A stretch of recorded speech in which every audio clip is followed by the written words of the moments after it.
Okay, good day mga ka-technician. Ayan, nandito tayo. Nagkaroon tayo ng time para gumawa ulit ng video. Ngayon lang ulit ako napaupo dahil medyo na-busy tayo ng mga nakaraang araw. So, ang topic natin na gagawin ngayon ay tungkol sa pa rin dun sa ating DC fan motor at bakit ba nasisira ang ating indoor fan. And syempre, shoutout dun sa ating mga basher. Welcome back mga basher. Ayan, so ang itatackle natin dito is bakit nasisira ang board. Okay, so shoutout doon sa basher natin na sabi mali ang ating tinuturo tungkol doon sa power supply.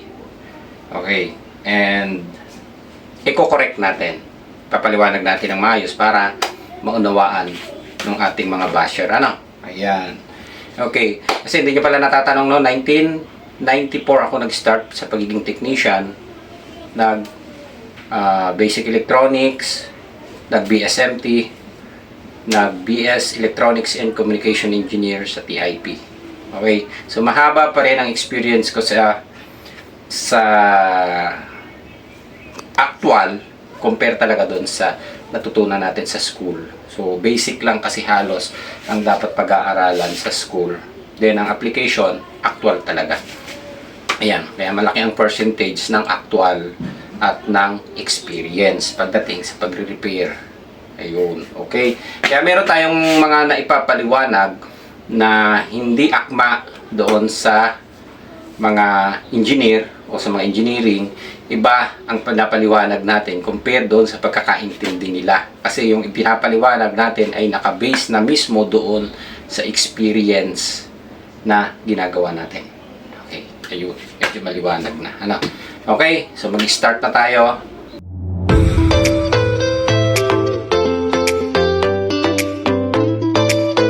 Okay, so yung explain natin, actually simpleng indoor board lang ipapakita natin. Then tingnan natin kung may explain din natin itong outdoor and yung siyempre yung doon sa mga EB. So lahat ng in-explain namin at pinaliwanag namin doon sa reels, medyo short video na hindi pa gaanong naiintindihan. So punta na lang kayo sa ating YouTube channel para medyo kompleto yung naipapalabas natin na video. Pag sa reels kasi 90 seconds lang yon. Yun. Okay. So 90 seconds. Gusto niyo naman sa 90 seconds matutuhan nyo na lahat. Ako nga nag-1994 pa ako nag-start sa pagiging technician, pero hanggang ngayon marami pa rin akong hindi alam na tinutuklas pa natin hanggang ngayon.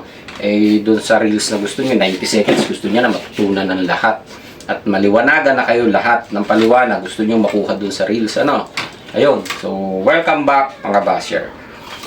Ayan, okay, eto yung board and ang ating fan motor ay DC. Actually sira itong fan na ito. Yun ang nakasira ng ating fan motor ay ang nakasira ng ating board ay yung ating fan motor based sa aming pagkaka-analyze. So nagkaroon ng problema or vice versa, pwedeng nasira ang board kaya nasira ang ating fan motor. Ayan, pwede rin ganon. Okay, so balikan natin. Itong board na ito, matagal nang nagawa ito. Mitsubishi ang brand nito. Ayan, so DC fan motor. Ang supply ng DC fan motor natin, okay, balik tayo dito na hinahanap lagi natin 310 volts yung ground or negative supply 15, and then yung dalawa 1, 2, 3, 4, yung dalawang pins na ito yung tinatawag natin na galing na ng system to system na ang ilalagay natin ang system. Kapag sinabi nating system is pangkalahatan galing sa control. Okay yun yung tinatawag natin na system control, pangkalahatan, kasama na ang feedback, kasama na ang switching is galing ng system. So yun yung nagkukontrol dito, kaya yun nilagay natin in general na yung nilagay natin. So ang 310 volts yan ay yung nakalagay doon sa ating fan. Teka, meron yata tayong sample para doon sa isang basher natin para masagot na natin. Maliwanag na nakalagay dito is 310 volts. Ayan. So sa diagram natin, sundan natin to para mas maliwanag. Ito, nilagyan ko na siya ng plug. yung line and neutral. Teka, bilit natin ha, baka sitahin pa tayo dito. Yan, line and neutral ha. Dito natin lalagay. Ayan, terminal lang, no? Ito, kakapain na natin ng isa-isa para gamitin natin. Nakita nyo kung saan pumupunta yung supply. Okay? Yung supply na ito na yung plug ng ating aircon ha. Nilagyan ko na lang siya. Line neutral. Yung plug na yan, diretso yan doon sa diode. Ito. Tingnan nyo to. Pakikita pa. Maliwanag. Ito yung diode. Yung tinusok ko ng test prod. Ito. Yan. Nakakabit to sa isa. Lilipat natin dito yung sa kabila. Ayan. So, maliwanag na yung plug natin is diretso doon. So, dumaan lang siya ng filter, coil and filter. Then, papunta na doon sa capacitor. Then, yung capacitor na yan, kung titingnan nyo ng mabuti, diretso na yan doon sa terminal ng pan motor natin. Yun yung positive. Ayun oh, laki. Yung negative, diretso na rin yan doon sa ground or negative supply natin. Okay? Kapag dinrawing natin yan, ito base na dito sa ginagawa natin. Ito may nag-question na malinaw yung dinrawing natin. Neutral line. Yan, ilagyan lang natin ng fuse. Neutral line. Coil. Pangit ang drawing ko. Yan. Diretso na natin to. AC. AC. Negative. Positive. Okay? Pumunta sa capacitor. Ayan. Diba? Ang simple lang yung ginawa natin. May makikita kayo dyan, syempre. Direct to the point yung ginawa natin. Dito sa drawing natin. Ito, dito may focus. Kita ta? Yung dinodrawing natin. Ayan. Direct to the point. Syempre, ito, katulad yan, may mga dinaanan niyang like resistor, and meron pa yung capacitor dito na filter. Pero ang main point lang naman talaga natin is kung ano yung ilalabas nito. Okay. Sabi nila, wala daw akong makukuhang 310 dito dahil tama naman siya. Unregulated yung supply. Pero nakalagay doon sa pan natin is 310. So, pwede siyang 310, 315, 320. Unregulated kasi yan. Napapasok doon sa number 1 natin. Then yung ground, doon yan pumasok sa number 2 pins ng ating pan. Ang 15 volts, ito yung sinasabi natin, dumaan siya sa regulated. Yun. Ito yung out. Ito yung in ng 7815 regulator natin. Okay? Yun yung papasok doon sa 15. Yung 15 na yan, eksakto lagi yan, ha? Ang 310, unregulated to lagi. Unreg na lang ilalagay natin na unregulated. Ang ibig sabihin ng unregulated, kung 310, ang requirements natin, pwede yung mas mataas, pwedeng 315, then 320, or mas mataas ng konti. Direct kasi yan na nanggagaling dito. From plug, diretso yan doon sa capacitor. Dito pa lang hindi tayo magka-tapos-tapos doon sa pinapaliwanag natin. Ayan. Susukatan natin ng diretso para mas maliwanag. Okay? Pa-plug ko lang to. Yan. Hindi ko pa pala kinabit ang pan. Okay, nakaset ako ng DC. Ayan. Kahit dito kukunin yan, direkta na doon sa terminal ha. Ayan. So, nakuha natin ay 317. Ayan. Direct yan. Galing dito yung sa capacitor. Yan o. Then, yung 15 volts natin, ito yan. Yan. Yung 15 volts, regulated yan. Tingnan mo yung supply, 14.9 or equal to 15 volts. 14.8. Yun. Okay. So, maliwanag na ha. Ayun, simple lang naman yung sinasabi natin. Kaya lang hindi maintindihan kasi tayo nung iba. Ayan. So, tapos na tayo dito. 310, 350, 320, unregulated supply yung 300. Kasi direct yan, hindi naman ito dumaan na regulator eh. Ngayon, nakadepende ngayon yung supply na yan na sinasabi natin bakit nakakasira ng pan motor ang board or ang standby supply natin. So, itong 310 volts na yan is direkta. Hindi na yan dumaan ng regulator o regulated. Unregulated siya. So, ibig sabihin, yung neutral at saka line natin, kapag pumasok dyan is 220 volts, maaaring 310 o 315. Pero ang kuryente natin, kapag nagkaroon ng fluctuation, 240, 250, ang pumasok dito, anong mangyayari? Ay diretso yan, unregulated eh. Ibig sabihin, possible tumaas yan. Okay? So, anong mangyayari doon sa pan motor natin na sinusuplayan ng 310? Yung 15 is fixed yan eh. Fixed voltage na galing sa regulator. Kahit tumaas ang in, 15 pa rin ang i-out. Pero yung 310, kapag tumaas ang input mo dito, tataas ang 310 mo. Okay? Baliwanag na. So, doon nag-uumpisa yung sinasabi natin na dapat i-unplug natin. Ito yung sinasabi natin eh. Or, yung nilabas natin sa reels, i-off nyo ang breaker. In general, hindi naman natin sinabing breaker ang gamitin yung pang-off at pag-switch dito. Common sense na pwede kang gumamit ng sarili mong switch para i-off yung neutral at saka line o yung supply na papasok dito. Ang ginamit lang natin is breaker. Pwede naman. Ginagamit natin breaker. Kahit ako breaker ginagamit ko eh. Okay. So, nag-comment ito is si Mr. Bean. Hindi daw switch ang breaker. Tama naman. Di man talaga switch. Wala nagsabi switch ang breaker. Sabi natin, i-off po hindi gagamitin. Di ba? Ayun. Okay. So, baliwanag na ah. Ayan. Ito yung sinasabi natin. Bakit nasisira ang pan? Nasisira ang board? Kung naka-standby ang supply natin. Kasi nga, may pumapasok tayo, standby yan eh. Hindi naman to manual o yung conventional na tinatawag natin. Electronic parts na ito o electronic board na ito. Kapag ka yung supply natin dito na pumasok ay naka-standby dahil nagkaroon ng fluctuation ng kuryente, yung papasok do sa ating supply, ang tatamaan yan, power supply, naka-standby pa rin siya. Hindi naman siya nagka-cut off eh.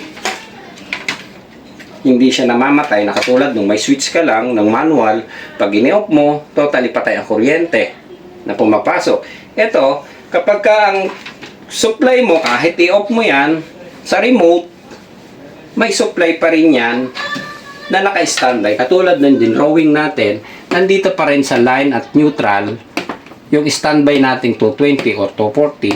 So, yung supply mo dito, papunta sa pan, papunta sa indoor board, at papunta sa outdoor board, nandyan pa rin yan. Hindi yan nawawala.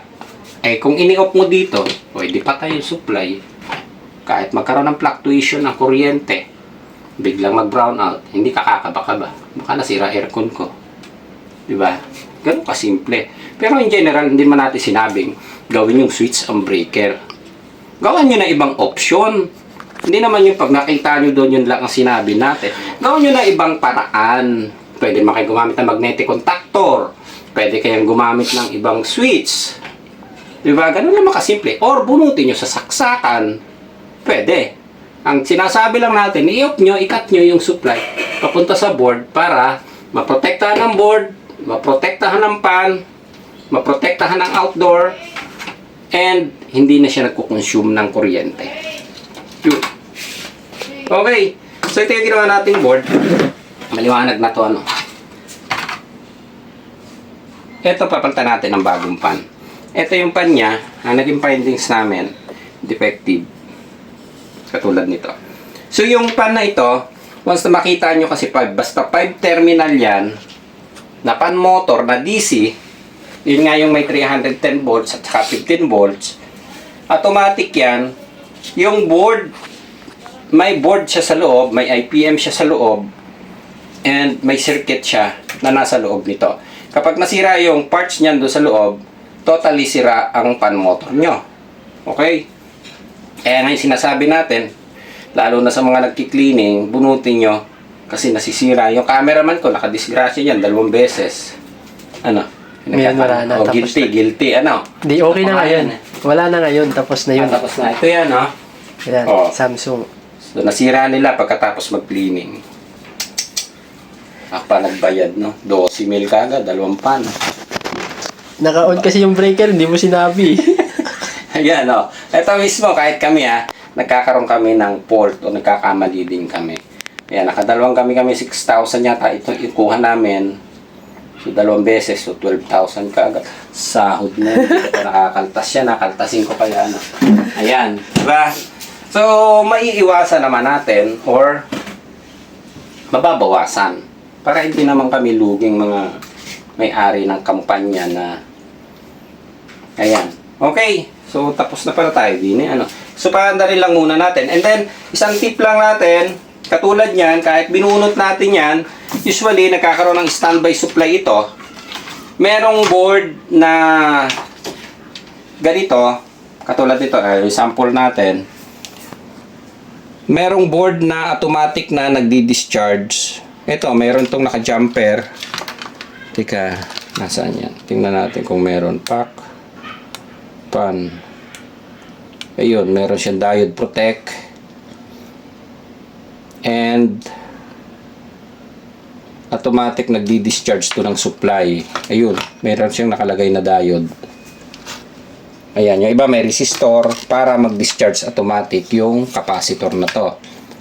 Kahit na tinanggal nyo yan sa saksak na or ini-off nyo, usually nagkakaroon ng standby supply yan na naiiwan doon sa supply ng capacitor. So, during na naglilinis kayo, time na naglilinis kayo, hanggat maaari, nasa na yung pan-discharge ko kaya? Pag binunot nyo yung pan motor, kung mabubunot nyo na rin lang dito, kung hindi nyo man mabunot, dukutin nyo na lang, short nyo, kumbaga dine, yung 1 and 2, iso-short nyo siya, gumamit kayo ng pang-discharge. Pusistor lang naman to Katulad dyan, ito yung terminal ng pan natin, i-short nyo na lang siya, ito, i-discharge nyo. Yan, automatic discharge nyo. Para pag binalik nyo yung pan, alam nyo na safe. Kung mabubunot nyo, mas maganda. Then, tingnan nyo, kung may natira pa siyang supply dito, tulad yan, ayan, kung wala na siyang nakuhang lumabas na nakuha kayo dun sa main capacitor na supply, so ibig sabihin safe nyo nang maikakabit yung ating pan motor. Ito yung bago, paanda rin lang natin kay sir pala to, no? Shoutout kay Sir Jason Duya. Ayan, andito na yung board mo, pan motor mo, gawa na rin ito. Busy ng kalalakwatsa si Marites, kaya hindi natapos yung unit mo. Ito yung yung bagong pan motor mo, dumating na. Ayan, ito yung lumang pan motor mo. Yun, ang ating kasama sa hanap buhay. Okay, paandarin lang natin. On. Ayun, naka-on na pala to. Ayan, maandar na to. Okay na. So, yung pan motor ni ito ay ayan, tumigas na. Kasi once na nagkaganyan, matigas na ikutin, ang problema niyan hindi sa bearing. Ang problema niyan kasi is magnetic kasi ang loob nito. So, nagkaroon na siya ng short do sa parts. Kaya, tumigas na siyang umikot. Mamaya baklasin nyo pa, papalit pa kayo ng bearing, magagastosan pa kayo. Once na tumigas ang ikot niyan, wala na kayo ibang magagawa dyan kundi palitan. So, masasayang lang kung palit ka pa ng bearing or something na kailangan. Pero maingay lang, usually napapalitan ng bearing. Pero pagka ganyan tumigas na, wala na ibang option yan. Ayan, okay na to. Maandar na, ikakabit na lang natin to bukas. Diyan. Okay. Ayan. Tapos tingnan natin kung may standby pang supply.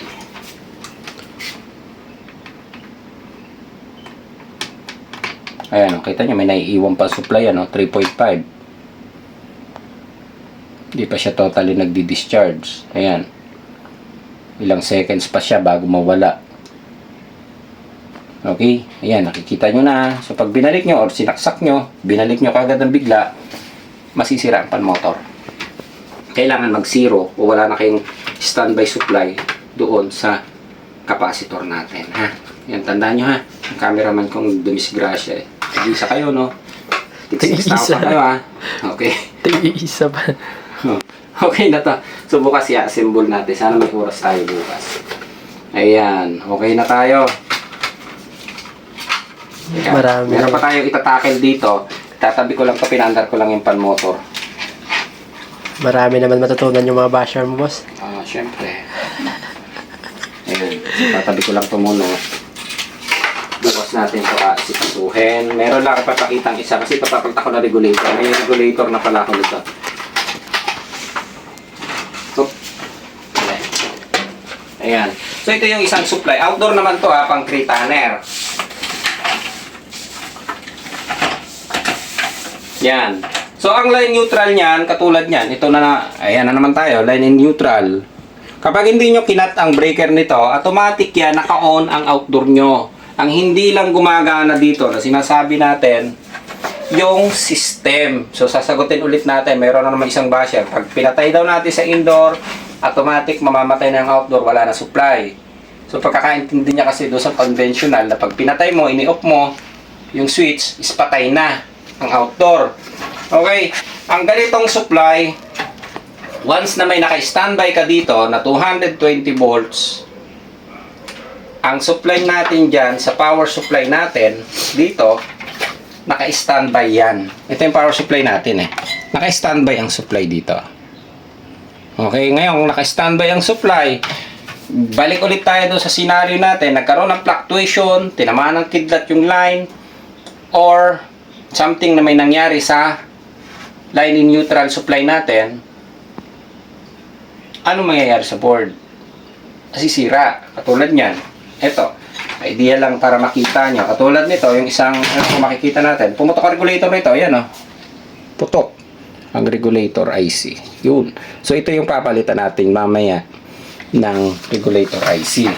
Kasi nga, kapag hindi natin kinakat ang supply from line in neutral, naka-standby ang supply natin dito. Ayun. Okay? So, yun yung isang cause bakit nasisira ang board natin. Mapa-indoor or mapa-outdoor man yan. Okay? Para lang maliwanag. Kasi ang electronic natin, katulad yan, ganito yan mismo. Ito na yung drawing natin, eh, no? Yan. Neutral and line. Once na may 220 supply yan, automatic yan, pumapasok yan dito, papunta sa regulator, papunta sa DC pan motor natin, papunta sa system. Ang system, ito, system, hindi pa rin pala naiintindihan tayo na. Pag sinabi nating system kasi, yun yung CPU, Central Processing Unit, kung tawagin natin, Central Processing. Okay, tama naman, CPU. Ang supply natin, kahit na ini-off natin yan sa remote, pala ako remote nito. Teka, titingnan ko lang. Ayun, may ano siya. Ayan. Ang supply nito, hindi yan namamatay. Naka-standby pa rin yan.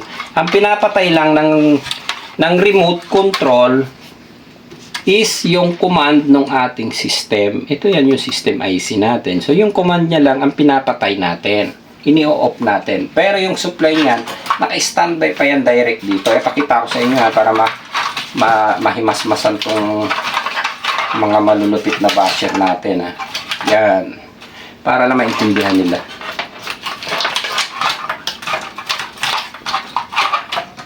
Yan. Hasaksak ko ulit, ha. Dumikit, eh.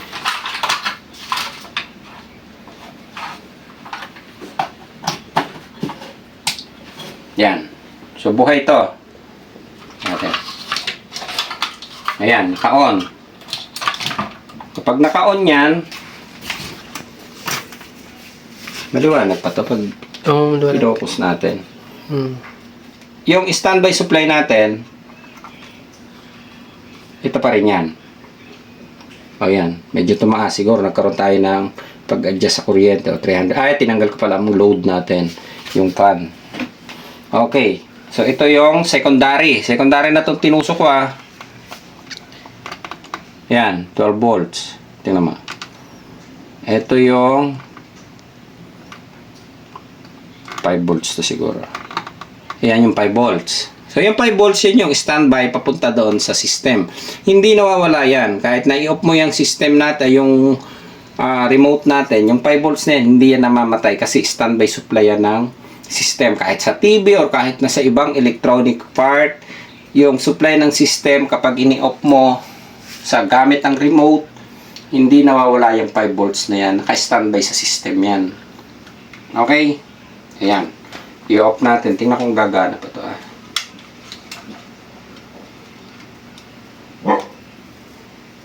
Ayan. Okay. Ayan, naka-off na to. Standby na lang yata to. Yun. Ito pala. O yan, wala nang ilaw. Naka-off na siya. Tingnan yung supply niyan. Hindi naman namamatay yan eh. Yan o. Yung 12 volts nyo, andyan pa rin yan. Hindi yan nagka-cut off. Makikita nyo lang yun. Siguro nag-comment sa akin doon, yung mga gumagawa ng TV. Kapag ini-off natin yung remote, namamatay yung supply ng backlight or namamatay yung supply na 12. Ang naka-standby lang is yung 5 volts. Ito yung 5 volts o, hindi yan nawawala. Yan. Andyan pa rin yung 5 volts. Ayan. Kita sa tester. O, naka-off na yung unit natin ha. So, ibig sabihin, yung supply, yung 310 natin, hindi pa rin nawawala, o 300, ayan, sabihin na 321, o yan, o tumaas dahil wala nang ibang nakaload. Hindi nawawala. Ang 15 volts natin, ito. Tingnan natin kung namatay ha. Ayan, hindi nawawala ang 15. Andyan pa rin yan. Yan o, kita.